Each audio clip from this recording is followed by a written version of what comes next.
Attention shoppers, back-to-back blue light specials on aisle 57 and 58. Welcome to Blue Light Special, the podcast for CPG brand marketers who want to lighten up their hustle in retail and real life. I'm Christine Wright. And I'm Trevor Lewis. We're here to decode the mysteries of retail and give you some insider hacks to make your brand the talk of the shelf. Let's get into this week's episode. Welcome everyone. On today's episode, we explore how packaging can make or break your brand on shelf. And to kick off this episode, I want to call the first part Lessons from the Season. Since we're fortunate enough to hail from Kansas City and we are the Superbowl champions 2 years in a row. Back to back, baby. Back to back. Kind of like to talk about, you and I are football fans, so we watched it throughout the season. Kind of what did you learn from watching the Chiefs this year? How to navigate adversity, right? How to, just stay in your lane, stay focused, not listen to the outsiders. There's always going to be critics. Always the naysayers. Always the naysayers. I think just the ebbs and flows of the season, and there's peaks and valleys. There's peaks and valleys in life. There's peaks and valleys in business. That Christmas Day game was that was ugly. That was a valley. That was ugly. Even I was saying a few choice words, coaching from the couch. Yeah, coaching from the couch. So.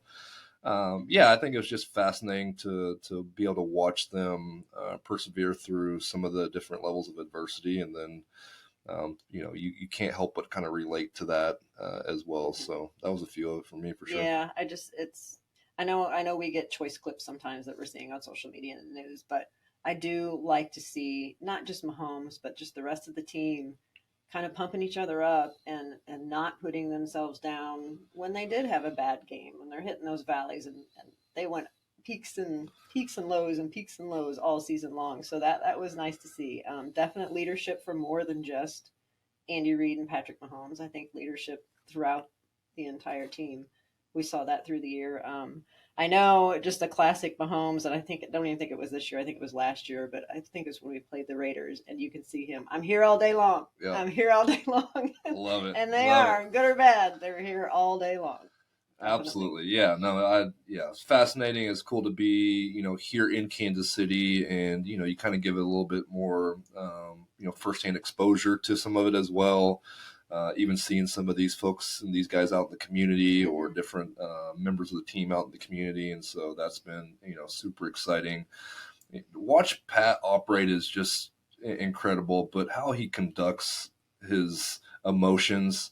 And I think you've heard of a lot of the the sporting guys that are the talking heads of the media, make a lot of different comments or throw a bunch of his players underneath the bus. He never wavers. He's like, I'm going to keep coming back to him. I'm going to keep coming back to him. Yeah. And I think that's just in life and in business, there's a lot of examples of that where there's critics, right? There's naysayers.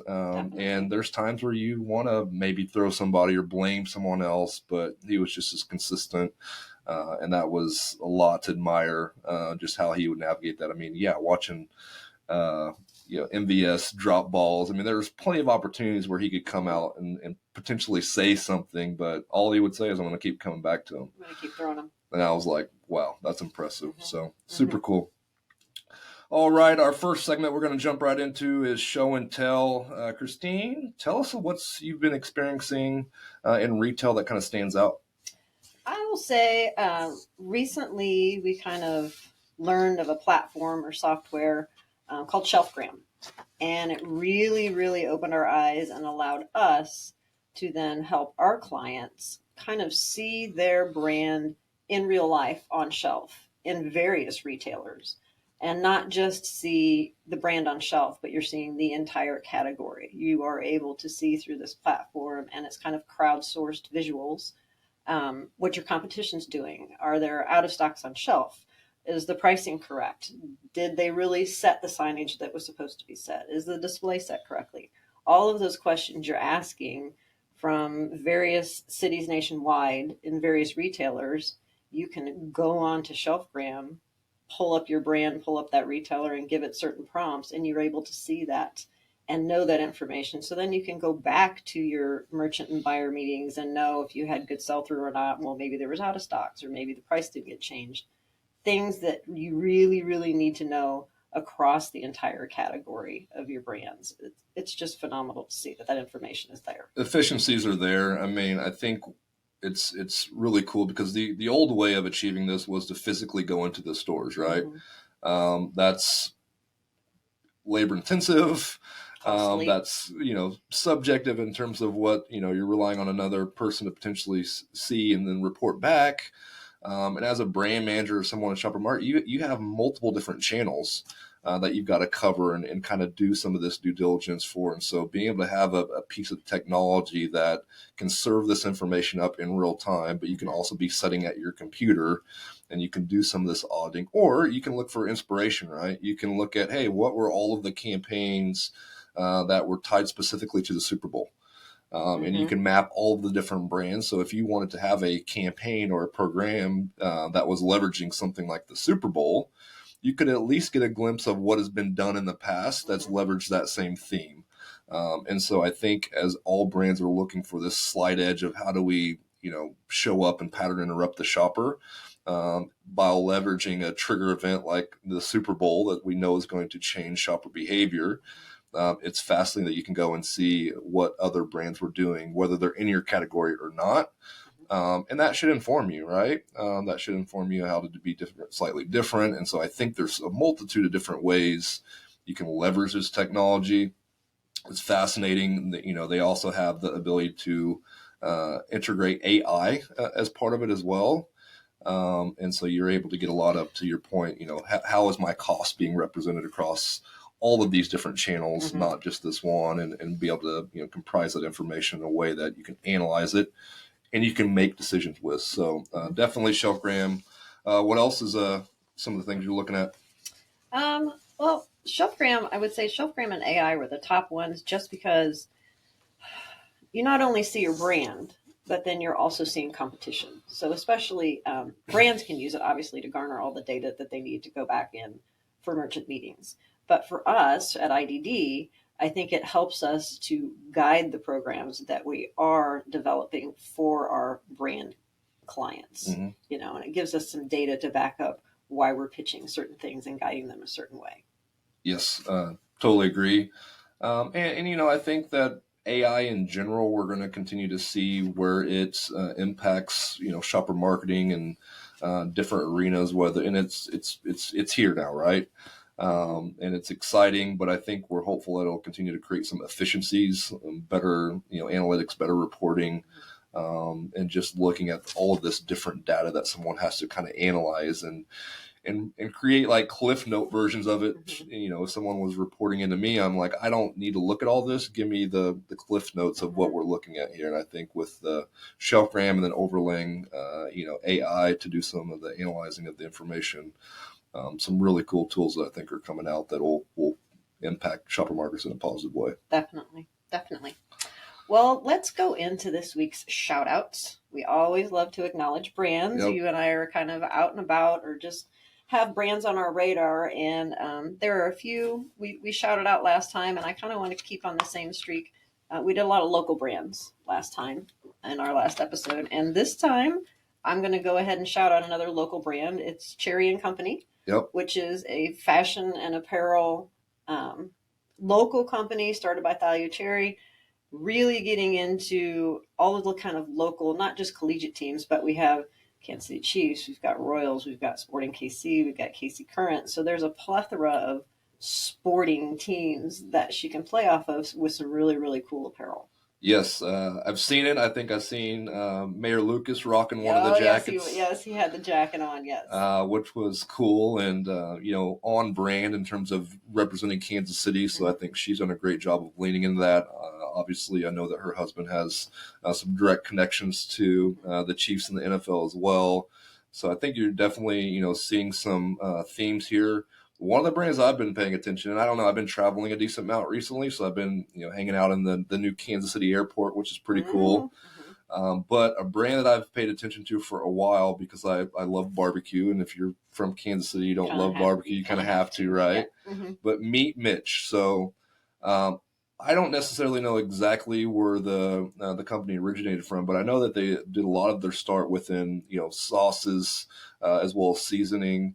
Now they have a few physical restaurants, and then they opened a brand new one as part of the new airport to have Cool. a Meat Mitch location there. Mm-hmm. Really cool to see how they're kind of not only managing their own brick and mortar, selling some of their SKUs into retail as well, and offering those products. But another homegrown Kansas City brand that's doing a lot of really cool things, leveraging KC barbecue. Mm-hmm. And next time you're in the Kansas City airport, you may sneak through there and see if you don't find some barbecue sauce. And I bet Cherry and Company Apparel is also in the airport. I haven't been there in a while. I've been to the new one a few times, but I bet that's in there. And just to plug her a little bit more, last week I talked about Nickel and Suede with Kylie Nichols. She and Thalia have teamed up. Okay. So she's got the sports jewelry and Thalia's got the sports apparel, and they're teaming up for a true KC sporting experience. So game day head to toe, they got it all, yep, huh? They've got it all. Absolutely. Awesome. All right. Well, it's time for Herd on the Street. Working side by side with retailers and brands on the daily, we are in the know when it comes to trends. Christine, what's some trends you're seeing? Well, the latest trend, just based on the latest conversations I've had over the past couple months, really see an uptick in emerging brands. And emerging brands where their life cycle is they're getting ready to move from D2C, so online direct to consumer, to brick and mortar. And what does that look like for them? And I think the biggest trend I'm seeing as far as how I can help them is they're realizing that the packaging they started out with for their brands and their products doesn't really work or transition from direct to consumer to brick and mortar, because before it'd be just like an Amazon. You're pulling it off a shelf, putting it in a box and shipping it. It didn't really matter. But now you're talking brick and mortar, and sometimes those things have to hang from a display or sit in a PDQ tray or sit on shelf, and the packaging isn't conducive to that if you're just throwing it into a box. So I don't think a lot of emerging brands think about, oh my gosh, I'm going to have to completely sometimes redesign my packaging or at least reconfigure it as I'm moving into brick and mortar and launching on shelf and in store.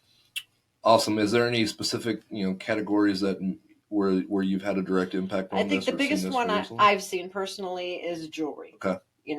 They're moving from something that's just a little, maybe a pouch or something that they're mailing out or shipping out, to something that has to hang on a peg because it's a peg display with all of their product on it, or something that has to have a flat bottom on it because it's sitting on a shelf rather than being put into a box. So yeah, jewelry was really affected. So back to what we say is you don't go to school for this. No, so they're not teaching this in senior level marketing. Rely on experts or OJT on the job training. Yes, every time.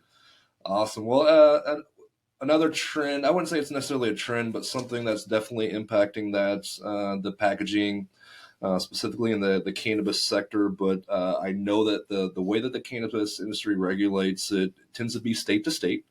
Recently here in Missouri, they've made some changes to the way your packaging can be presented.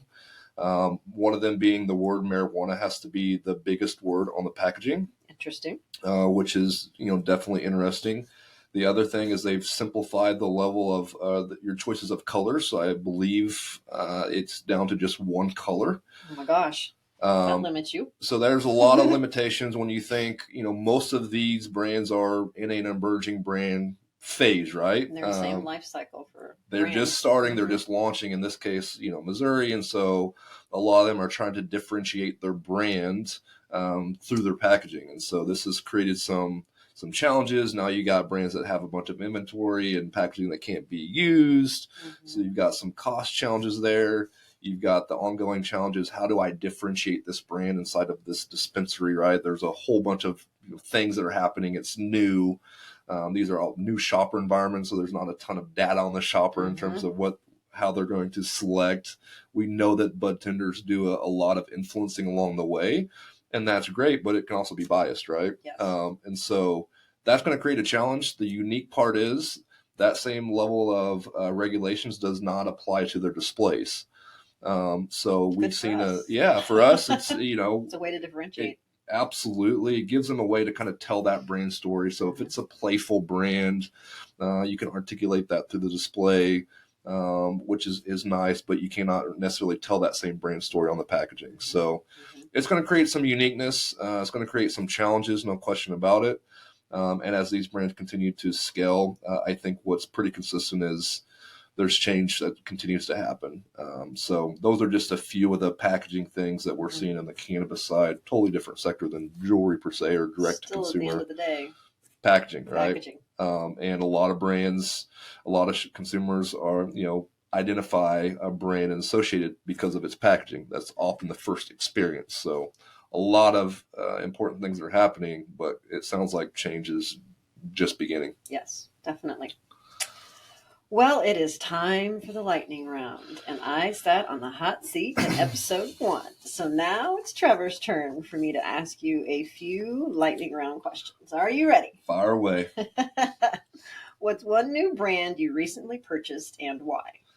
So I think last time I mentioned I'm kind of in this going after this marathon thing. So I've been consuming a lot of tips and tricks on TikTok or following folks that run a lot of marathons on Instagram, and Kevin Hart continues to get served up in my feed, and it's all these like 2 shorts for the price of 1. And so I took the splash, right? And it's an interesting model because you actually have to go and become a member. I was a little bit sold on just this two shorts for, I don't know, $24, $25 or something like that. I thought it was a great deal, but you got to kind of do this membership. So they got me.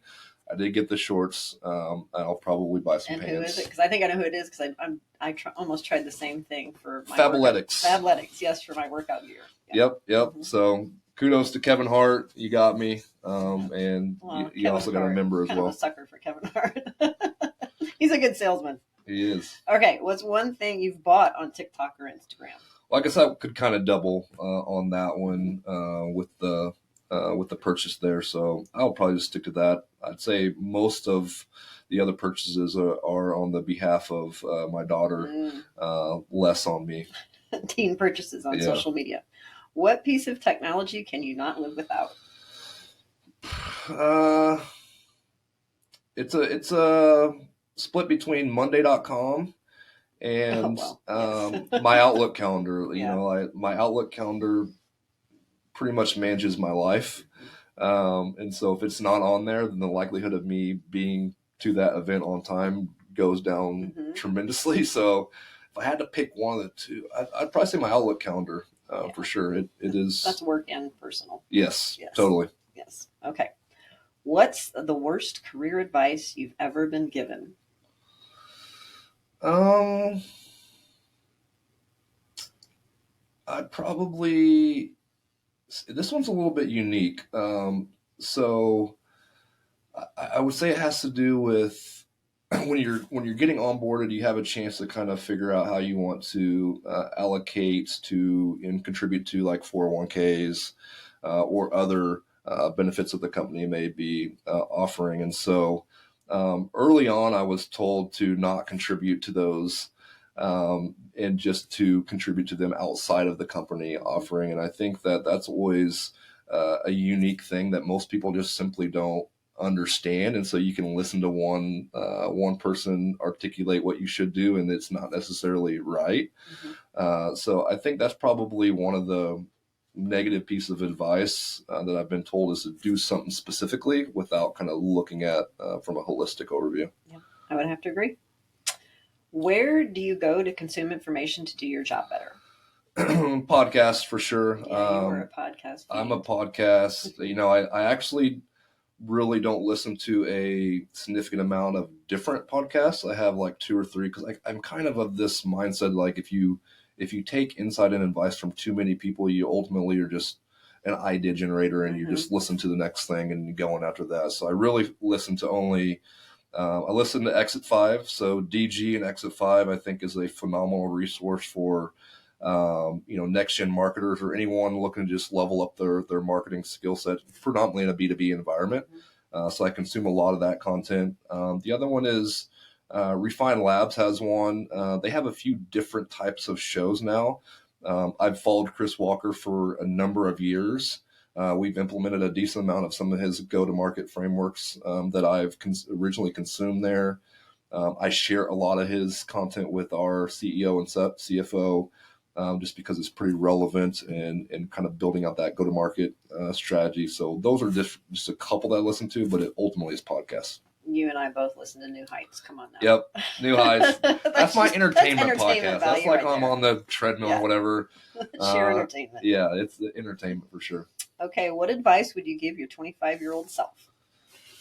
I think that, this is a marathon, right? This is a long game. And so ultimately, I believe the most important thing that you need to be focused on is your health.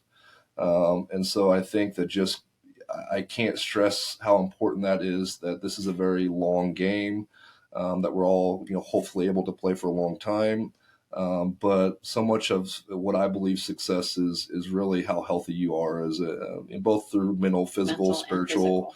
There's a lot of different health buckets, but the earlier you can prioritize that, I think the better you'll be. Better you are for everyone Totally. You're trying to influence and help throughout your career. Absolutely. All right, for our last segment, we want to give you a little glimpse into our minds. We all have those moments where we reflect, learn, and remind ourselves of certain truths. For me, it's Memo to myself, and Christine, it's her I am. For today, it's a chance for us to be a bit vulnerable. This is probably one of my favorite segments of the show. So I'm going to let you kick it off. You're going to let me kick it off, huh? Well, that's fine. My I ams for today, and my I am is the positive statement that I start my day with. I have a group of ladies, and we're kind of accountability partners, and we text each other each morning and say, "What are you today?" And so today, my biggest one is I am me. And we all know if you're just listening and not watching, I have my really famous Christine boots on today, cowboy boots, pink and light blue. I mean, it's I am me, and those are you. That is that. Yes, that's kind of my statement piece. Yeah, and I am enough. Just me, and owning the fact that I'm enough, and I'm really proud of that, and going out on the day and embracing that.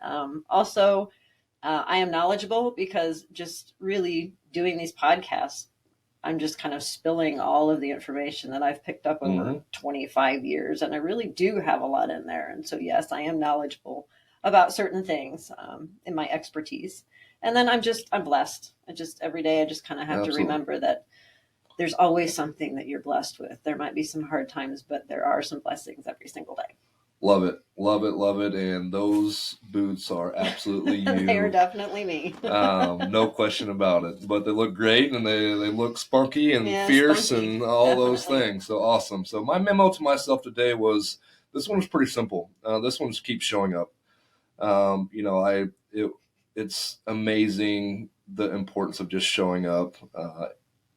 I do go to the gym a decent amount of time, and 99% of the time, I do not want to go do that. Actually, going is the hardest part. Getting there and doing is fine.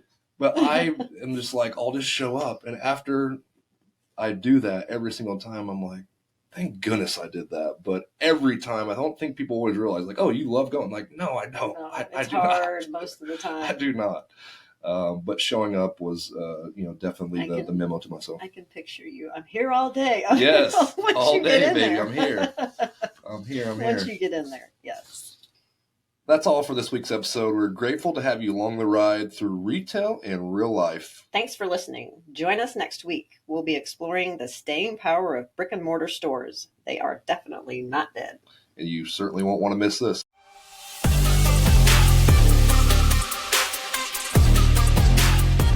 This podcast is a production of In-Store Design Display, the go-to expert for guiding and elevating your in-store experience. Our wordsmith, Julie Edge, and mix master, Jackie Berra, make all of this possible. So a big thanks to them and the entire team at In-Store Design Display. Stay tuned for our next episode on YouTube or wherever you consume podcasts. We'd love to hear from our listeners, so please drop us a line and tell us what you want to hear about retail and real life.